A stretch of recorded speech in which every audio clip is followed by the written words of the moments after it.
एक खातून है, या रसूलल्लाह मेरी शादी हो रही है, तो मेरे ऊपर मेरे खामिंद का क्या हक है? तो आपने इरशाद फरमाया, तेरे खामिंद के जिस्म पर ज़ख्म हो, ज़ख्मों में पीप पड़ जाए और तू अपनी ज़बान से चाट चाट के ज़ख्म साफ करे, तो तूने अपने खामिंद का हक अदा नहीं किया।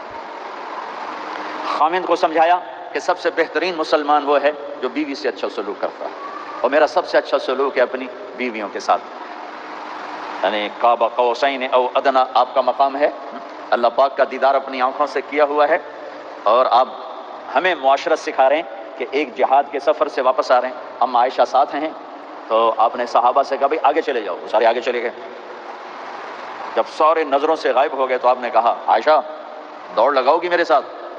आयशा ने नहीं कहा, मेरे नबी ने कहा, दौड़ लगाओगी? आजकल का कोई अल्लामा भी ये नहीं करेगा। आयशा दौड़ लगाओगी मेरे साथ? कहा जी लगाऊंगी। तो दौड़ लगाई। तो आयशा फरमाती है मैं आगे निकल गई, लेकिन नबी पीछे रह